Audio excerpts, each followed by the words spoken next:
They say I'm selfish, but who wouldn't defend what's rightfully theirs? I stood beneath the glittering crystal chandeliers of the Westbrook Hotel, at the heart of my extravagant celebration, nursing a perfectly chilled flute of champagne.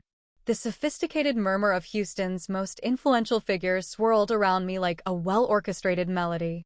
This evening was meant to be mine, Judith Carter's 55th birthday, the woman who had built Carter Manufacturing side by side with Thomas Carter, the husband who had once promised unwavering loyalty. But now, all that remained was shame. My eyes drifted across the room to where Venus Carter stood, not my flesh and blood, yet the one Thomas had chosen over his faithful wife. Her sleek black dress and perfectly styled updo embodied the image of a corporate success, the kind of powerful, admired woman everyone looked up to. Nearly 12 months ago, she was just a concert pianist performing in upscale venues, completely unfamiliar with the corporate world. Now, she commanded the company I had dedicated my life to building, while my own daughter, Pamela, the legitimate heir, had been dismissed as though she were nothing. My fingers clenched around the crystal stem, anger bubbling up inside me. I would expose her charade. I made my way to the platform where musicians played their refined melodies. With a gentle tap of my glass, I commanded the attention of every guest. I noticed the anticipatory gazes, the superficial smiles of those who always aligned themselves with whoever held power. I appreciate everyone joining me tonight to celebrate my birthday, I started, my tone controlled yet biting. I'd like to speak about family. Because without devotion and sacrifice, family means nothing. Venus's expression tightened. She was suspicious. She recognized that my actions always carried purpose. I placed my glass aside and stepped forward, my voice growing icier, tinged with derision. But what becomes of a family when trust is shattered? When the unworthy claim what was never intended for them? Silence descended upon the gathering. Drawing a steady breath, I fixed my gaze on Venus. "Relinquish what isn't yours, Venus," I declared, my words slicing through the quiet. "You've taken what belongs to my daughter." The room seemed frozen in time. I observed the shocked faces, the whispers beginning to spread. Guests exchanged meaningful looks with one another. I smiled internally. Doubt had been successfully sown. Venus's face drained of color as she clutched her wine glass, appearing stunned by my accusation. "What could you mean?" Her voice wavered, barely audible. I stepped down from the stage, each movement calculated and measured, my eyes fixed firmly on hers. "You know precisely what I'm referring to, Venus," I stated, my tone as frigid as the champagne I held. "Thomas established Carter Manufacturing for his bloodline. Then you materialized, exactly when he was most vulnerable. And what were your actions? You manipulated his weakened state, exploiting his illness to grasp control of a company you'd never shown interest in before." The whispers intensified throughout the room. A distinguished gentleman nearby raised his eyebrows and shook his head disapprovingly. "How peculiar. I can't remember ever seeing her at the company while Thomas was alive." Another guest's voice joined the conversation. "I had the same thought. Appearing from nowhere, and within a year, she's the CEO? It seems too orchestrated." I glanced at my daughter Pamela, who stood behind me, her eyes glistening with restrained tears, hands clenched in silent fury. She didn't need to voice her thoughts. I would be her voice. "Did you believe you could deceive everyone indefinitely, Venus?" I said with a knowing smile. "They might maintain politeness in your presence, but when you're gone, they're all questioning how a concert pianist suddenly ascended to CEO of a multi-million-dollar enterprise within 12 months. Venus inhaled sharply, attempting to maintain composure. But her facade cracked. She recognized I'd exposed her deepest insecurity. Suddenly, a voice emerged from the gathering. "Mrs. Judith speaks the truth. That company was destined for Pamela." The statement cut through the atmosphere, bringing the celebration to a complete standstill. I surveyed the room, noting the doubt clouding people's expressions. Those who once praised Venus now questioned their allegiance. Victory was mine. Venus's fingers curled into fists, her voice trembling with rage, though fear lurked beneath. "You have no authority to make such accusations." I released a harsh laugh. "No authority? Naive girl, Did you truly expect my silence? I devoted my life to Thomas, witnessed Carter Manufacturing's ascent to greatness, and you, an outsider, had the audacity to seize it before my very eyes. Venus scanned the room desperately, seeking support. But no one came to her defense. I raised my champagne glass once more, addressing the guests. Our family's tale may be complex, but one truth remains constant: deception always surfaces. And I doubt anyone here wishes to align themselves with a thief. Venus blinked rapidly, struggling to hide her mounting panic. Her lips pressed together, her hands visibly shaking. After an excruciating silence, she placed her glass down and departed. I watched her retreat, a satisfied smile playing on my lips. Tonight, I had planted doubt. And this was just the beginning. Some believe strength determines the victor. They're wrong. The winner is the one who knows the perfect moment to strike. Venus exemplified this strategy perfectly. She lingered patiently in the background, enduring silently, concealing herself in darkness until the precise moment arrived to swoop down like a predator onto its prey. I'm far more perceptive than they realize. I witnessed it all unfold. From the very start, I observed her calculated ascension, transforming from an industry outsider into the self-proclaimed CEO of Carter Manufacturing. But anyone with sense knows you can't transform a songbird into a bird of prey. Venus is merely a marionette, with Thomas orchestrating her every move. My history with Thomas Carter dates back to when I was young, radiant, and driven. In 1990s Houston, the corporate landscape was a male-dominated battleground where women like myself had to employ cunning to thrive. My marriage to Thomas wasn't just a union, it was the foundation of an empire we built together. While Thomas possessed business acumen, he lacked social finesse. A manufacturing virtuoso, but socially inept, I was the catalyst for expansion, cultivating vital connections, elevating Carter Manufacturing from a modest workshop to an industry giant. The major contracts, strategic partnerships, exclusive gatherings with Houston's finest, all orchestrated by me.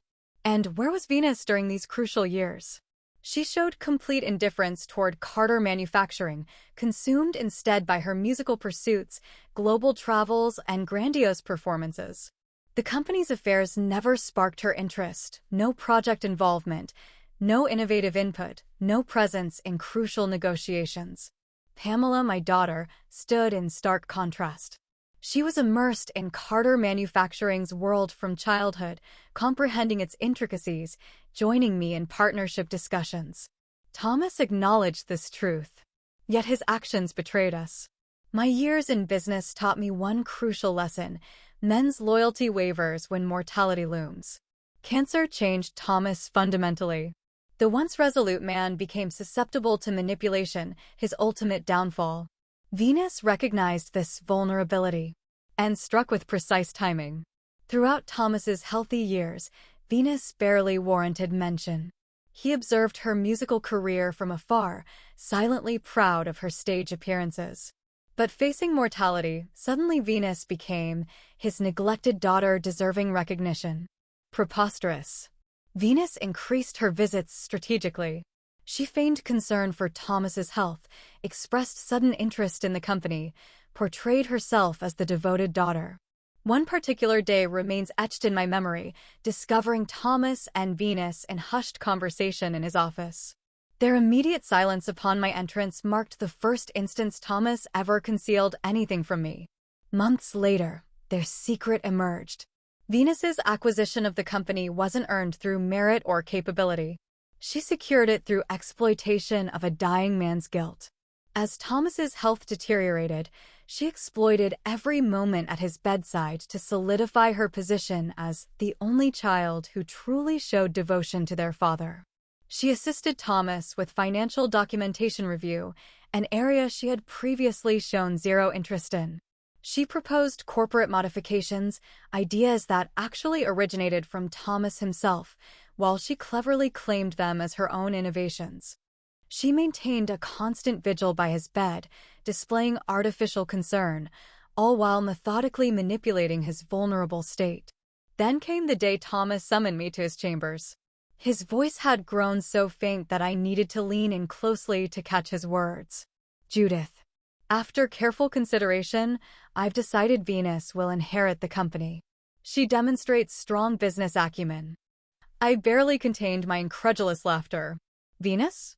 Business acumen? A woman whose sole management experience involved arranging musical scores on stage, suddenly deemed capable of steering a multi-million-dollar enterprise? But Thomas had become impervious to reason. Venus had him completely ensnared in her web of manipulation. You might wonder, surely you took action? Indeed, I did. I attempted to reason with Thomas. I advocated for Pamela's rightful claim. I presented concrete evidence, financial data proving Pamela's management expertise and leadership capabilities. But Thomas had abandoned logic for emotional decision-making. And the most devastating aspect? He betrayed his own flesh and blood, Pamela. The scene remains vivid in my memory. Pamela entered his room, tears streaming down her face, and questioned her father. Dad, have I disappointed you somehow? Why choose her over me? Thomas wouldn't even meet her gaze. His only response, Venus has earned my trust. Pamela spent countless nights weeping. I cradled her, smoothed her hair, and vowed this injustice wouldn't stand. Thomas's opinion no longer mattered. Venus's machinations meant nothing. I cared not for allegiances or sides. I would not stand idle while my daughter was stripped of her birthright. I observed Venus basking in her triumph, a victory achieved through deceit and calculated manipulation. She believed she had emerged victorious. She assumed I would quietly accept defeat. But she overlooked one crucial detail. I am Judith Carter. I've always maintained that revenge, when meticulously orchestrated, yields the sweetest results. Amateurs charge forth with wild accusations and unbridled fury. But I operate differently. Every move I make is precisely calculated. My years in the business world have taught me about its inhabitants, wolves disguised in human form, who smile warmly today but wouldn't hesitate to destroy you tomorrow. Venus may have claimed this initial victory, but the greater battle lies ahead. After Thomas's passing and Venus's ascension to CEO, I recognized the necessity for action. But if you assume I would foolishly engage in futile legal battles, you're gravely mistaken. I had already ventured down that path, 3 separate lawsuits. Each one ended in defeat. However, legal victory and true justice rarely align. While Venus prevailed in the courtroom, Houston's business elite never truly embraced her. The genuine power brokers, those who truly control the world's machinery, care little for court rulings. Their currency is loyalty, something I've cultivated meticulously over decades. If legal channels proved ineffective, I would dismantle her through social destruction. I understood precisely where real influence resided. Not with corporate executives or board members, but with the CEOs of partner organizations, those who controlled the financial arteries, who could bring Carter Manufacturing to its knees with a single decision. Thus began my shadow campaign. I orchestrated meetings with key business figures, strategically planting seeds of doubt. Have you considered Carter Manufacturing's current trajectory? A pianist at the helm of a manufacturing empire? Rather unconventional, wouldn't you say? I engineered seemingly chance encounters where I casually referenced internal turmoil, highlighting employee distrust in the new leadership. I systematically undermined confidence in Venus's corporate governance, raising questions about her financial stewardship. Initially, these whispers appeared inconsequential. But in business circles, rumors possess tsunami-like power. Once unleashed, they become unstoppable. I scheduled my birthday celebration precisely when I knew the doubts about Venus had sufficiently permeated the community. My guest list targeted specific power players. Houston's premier CEOs. Established business leaders who had respected Thomas. Key players in the financial sector. Their presence was crucial for my culminating move. My strategy targeted something more valuable than Venus herself. I aimed to destroy her credibility. When I delivered my accusation of corporate theft from that podium, I knew I had triggered an earthquake. The impact wasn't limited to Venus, it reverberated through every witness present. I observed their expressions of uncertainty, their skeptical exchanges. The whispers grew louder. Indeed, I sensed something amiss about the situation, her arrival coinciding with Thomas's illness. Rather convenient. A concert pianist managing manufacturing operations? It defies logic. Victory was mine. The doubts I had carefully cultivated over months finally blossomed before everyone. I watched Venus falter amid the celebration, desperately struggling to maintain composure, searching for allies. But who would defend someone now questioned by the entire business elite? No one dared. I observed as she scanned the room, seeking former supporters, business partners, executives, past advocates. They all averted their gazes, maintaining silence. Some even nodded in agreement with my allegations. And that was precisely why I chose this moment to deliver my final blow. Venus might have possessed legal representation and a favorable will, but she lacked something far more crucial: credibility. In the cutthroat realm of business, credibility outweighs any monetary value. I harbored no illusions that this single strike would completely destroy her. I anticipated her retaliation, her desperate attempts at self-defense. But I knew with certainty that the seed of doubt had been firmly planted in everyone's consciousness. My goal wasn't to prove Venus's guilt conclusively. I merely needed to create enough uncertainty about her integrity in people's minds. I caught Venus's expression as she departed the celebration. It wasn't the countenance of someone triumphant. Rather, it reflected a cornered creature, one who recognized impending total loss. I savored my wine, allowing myself a satisfied smile. This was merely the opening move in our game. Many espouse the notion that truth inevitably prevails. Such thinking belongs to the innocent and inexperienced. In reality, victory gravitates toward those with superior preparation, perfect timing, and, most crucially, masterful control over the narrative. I believed I had orchestrated everything flawlessly.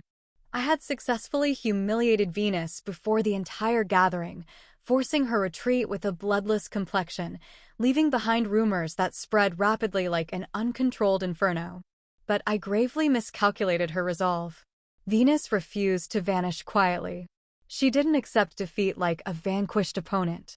Instead, she returned, wielding the most formidable weapon imaginable: irrefutable truth. I stood alongside Pamela, champagne in hand, reveling in the approval of Houston's business aristocracy. They lavished praise upon me, commending my courage, even suggesting that Carter Manufacturing should have always been under Pamela's leadership. I anticipated tonight marking my ultimate triumph. Then suddenly, the hall's doors burst open. Venus entered, but not alone this time. Bernard Wesley accompanied her, Thomas's long-standing legal counsel and a veteran of countless corporate battles. 3 additional attorneys followed, their expressions severe, as if prepared to pronounce judgment. An eerie silence descended upon the gathering. The previous mocking laughter evaporated instantly. Venus advanced, transformed from the earlier humiliated figure. She carried a USB device, substantial documentation, and unmistakable determination blazing in her eyes. I instantly recognized her impending action. Everyone present deserves to know the truth before this proceeds further, Venus declared, her voice resonating with newfound strength. One attorney connected the USB to the hall's main display screen. I held my breath in anticipation. The video commenced playing. Thomas appeared on screen. Though physically diminished, his eyes retained their characteristic intensity. His voice resonated throughout the hall. I am Thomas Carter, and I am recording this statement on March 15th of the previous year, with my attorney, Bernard Wesley, and Dr. Catherine Wilson present as witnesses. My grip tightened around Pamela's hand. Though I had been aware of this video's existence, I never imagined Venus would have the audacity to present it tonight.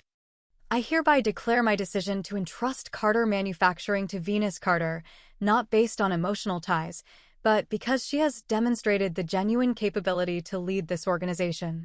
The atmosphere in the room grew increasingly tense. Several guests raised their glasses mechanically, their attention completely absorbed by the screen. While Pamela possesses intelligence, she has consistently shown disinterest in the company's affairs. I extended numerous opportunities her way, from executive development programs to a provisional board position, but she rejected each one.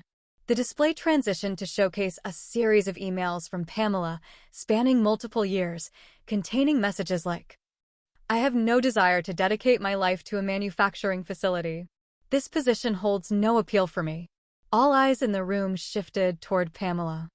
I could sense her body quivering beside me. Thomas's voice resumed.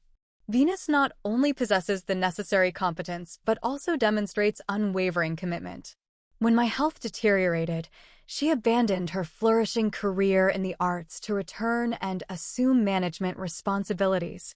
She has proven her dedication to Carter Manufacturing surpasses all others."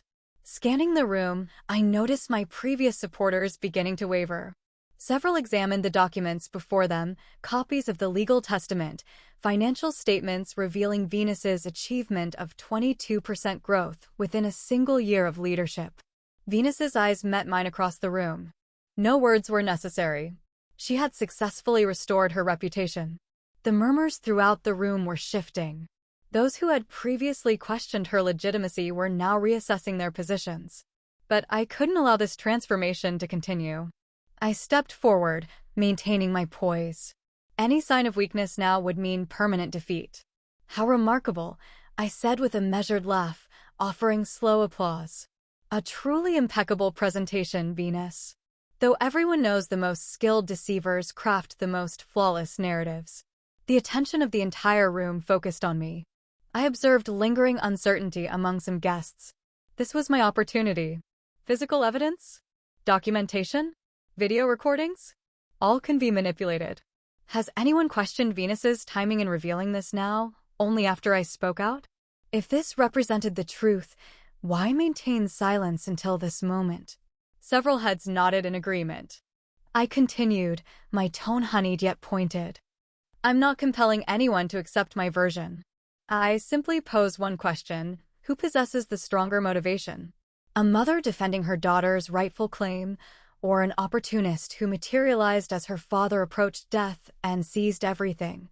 I turned toward Venus with an arched eyebrow.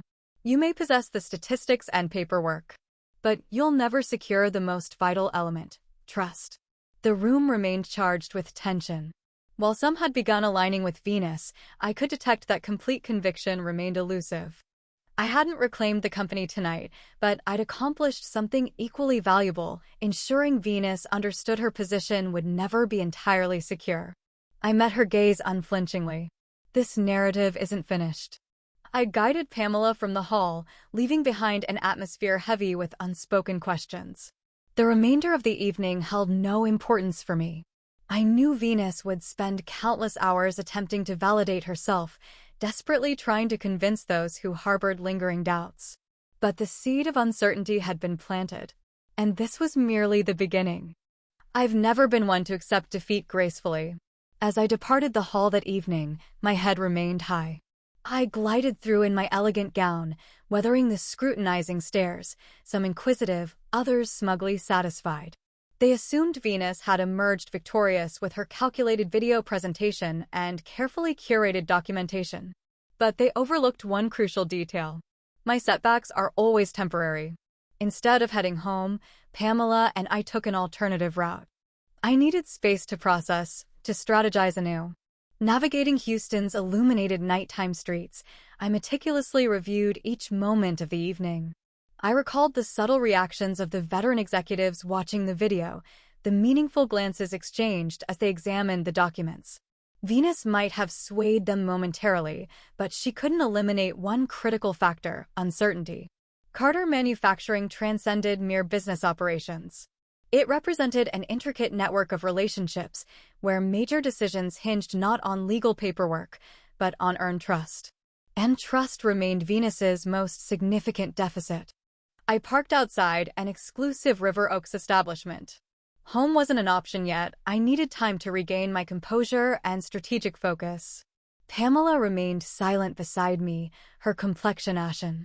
Throughout our drive, she'd maintained her silence, though I recognized the storm of humiliation and anger brewing within her. Finally, as I settled at the bar with my bourbon, she found her voice. "Mom, it's over. We've exhausted our options." I placed my glass down deliberately, meeting her gaze directly. "Over?" I scoffed. Nothing ends until you concede defeat, Pamela.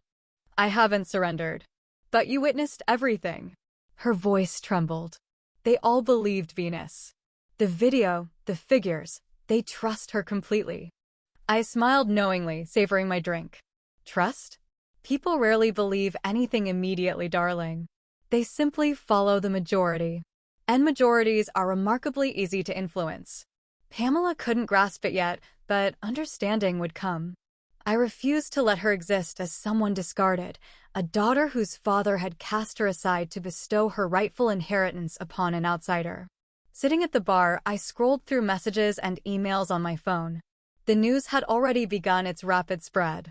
Headlines were flooding my screen. Carter Manufacturing leadership in turmoil amid ownership dispute. Thomas Carter's will revelation sparks debate over Venus Carter's leadership. Houston's business elite react to Carter family power struggle. A satisfied smirk crossed my face at the final headline. Venus might believe she'd claimed victory tonight, but she'd unwittingly stepped into my arena, a media battlefield where I controlled every move. She could brandish her videos, wave her documents, and cite legal precedents, but she couldn't manipulate public opinion.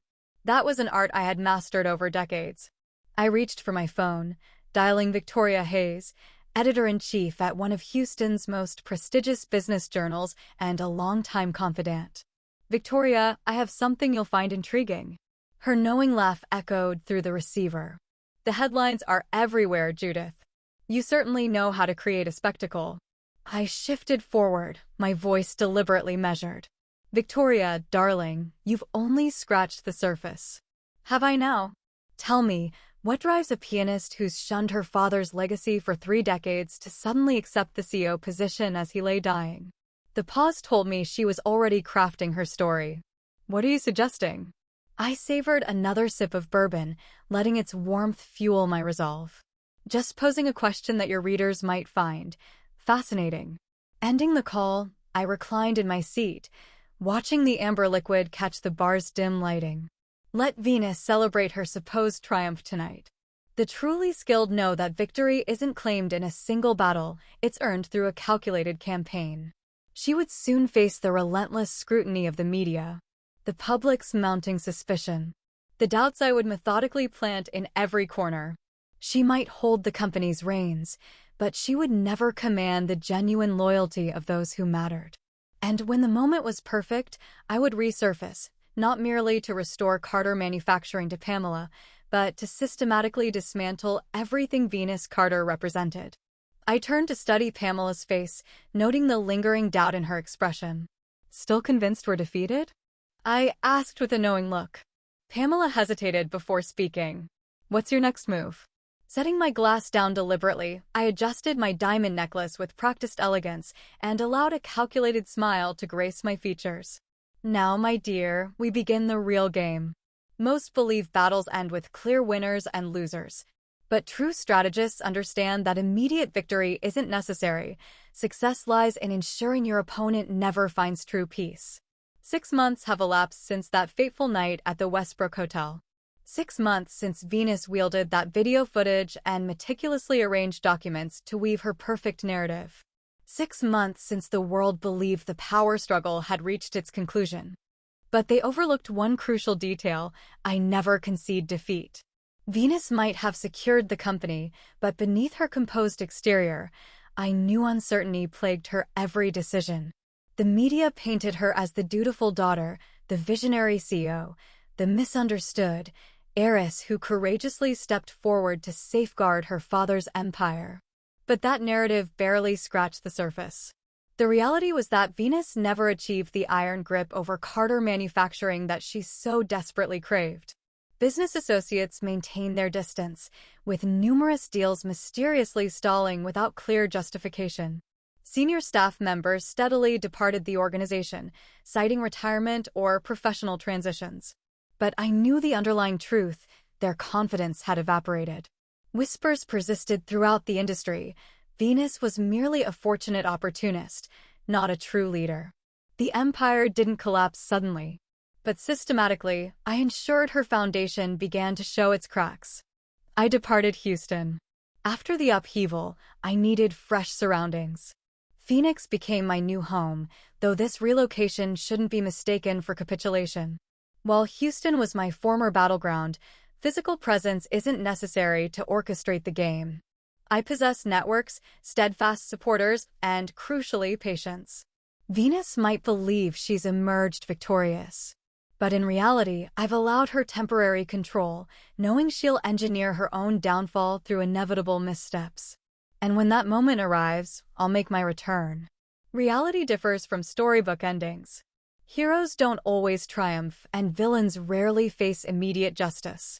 Everything unfolds as a strategic contest, where victory belongs to those who master the art of timing. Perhaps you despise me. Perhaps you view me as calculating, ruthless. But consider this. Would you readily surrender something you've devoted your entire existence to building? If your child faced unjust exclusion, would you remain passive or fight relentlessly? I claim no heroic status, but neither am I deluded by unrealistic fantasies. And if you believe this conflict has concluded, you've failed to comprehend my nature. Share your thoughts. Have I acted justly? Appreciate strategic drama? Like and subscribe for more. Where do you stand with Judith, the protective mother, or Venus, the empire usurper? Share your perspective. Remember, life's true victors aren't those who gain everything instantly, but those who recognize the perfect moment to claim it all. The battle continues to unfold,